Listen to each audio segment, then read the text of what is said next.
In this video, we are going to learn what is Vedic mathematics and what are its uses.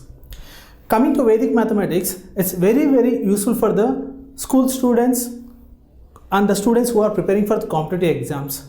It is useful for everyone, whomever it may be. Suppose if you are preparing for a competitive exam, it is very useful for you. And at the same time, if you are in a school, if you are learning in a school, if you are studying in a school, it is very useful for you. Why? Because if you have any math phobia, you can come out of math phobia using the Vedic mathematics and the techniques which we are going to learn Vedic mathematics. And at the same time, this Vedic maths is a boon for all, especially for the students and math lovers, teachers, and whomever it may be. It is a boon for us. Why? Because with the help of Vedic maths, we can come out of the math phobia, and the people who are loving the mathematics, okay, this Vedic maths will make them to enhance their love to the new levels. Okay, so let us start our journey into the Vedic maths. Now, Vedic mathematics. From thousands of years ago, right, we have many great mathematicians just like Aryabhatta, Bhaskaracharya, Pauluri Mallana, Ramanujan. Okay, like this we have many great mathematicians. Okay, they discovered many new theories, they invented many new theories. But in the meanwhile, what happened? We lost all this knowledge because of many reasons. Maybe conquering of some other countries on our country. So, and at the same time, up to some extent, we have our negligence is also there. But anyhow, the term Vedic mathematics is coming into existence from 19th century itself, from 20th century starting itself. Okay, this term Vedic mathematics, let us know clearly.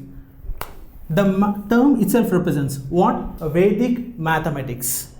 The term Vedic. What do you mean by Vedic or Veda? Veda means knowledge. Veda means knowledge. We have 4 Vedas. These Vedas are the ancient scripts written by our forefathers. There is everything in Vedas. Whatever you want, that is there in the Vedas. Okay. So, what are the 4 Vedas we have? Rig Veda, Yajur Veda, Sama Veda,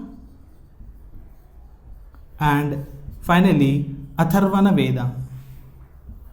So the 4th Veda, Atharvana Veda, this is the base for all the science, technology, architecture, and whatever may be, even the mathematics also. So from this 4th Veda, we have taken the mathematics. We have taken mathematics. Fine. The term Vedic mathematics came into existence in the starting of 20th century, and this term is given by a great personality between 1911 to 1916, and his name is Swami Bharati Krishna Tirthaji. Swami Bharati Krishna Tirthaji.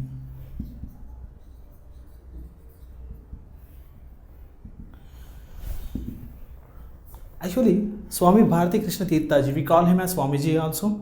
So Swamiji, even though he is a monk, he is very good at physics, mathematics, Sanskrit and English. In these areas, he is very good. So what this great personality did between 1911 to 1916, he went deep into the meditation and he recollected all the sutras which are related to the maths from the 4th Veda, Atharvana Veda. He recollected all the sutras which are related to the mathematics from 4th Veda, Atharvana Veda. Now, what do you mean by sutra? What do you mean by sutra? Sutra nothing but formulae. Sutras nothing but formulae. So, what do you mean by sutras? Sutra means formulae. So what Swamiji did between 1911 to 1916, he went into deep meditation and he recollected 29 sutras, that means 29 formulas, okay, and he gave a name to this concept, okay, to these 29 sutras and their application as Vedic mathematics. Since then, the term came into existence. even though the mathematics is there before thousands of years ago in our India, but the term Vedic mathematics came into existence because of this great personality. Okay, now, so what are these 29 sutras and how they help to make maths easy, to make the calculations easy?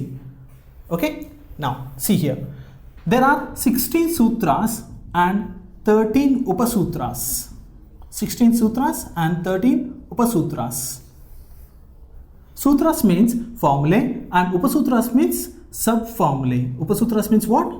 Sub-formulae. So like that, sub-formulae is nothing but the corollary.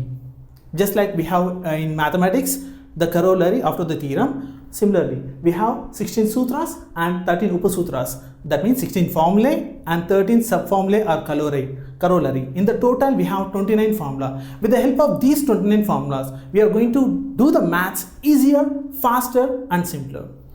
So using these 29 sutras or these 29 formulas, okay, anybody, by applying these sutras, anybody can do the maths easier, faster and simpler. Okay, now we will see. So this is a brief introduction of Vedic mathematics. Now we will see the application part.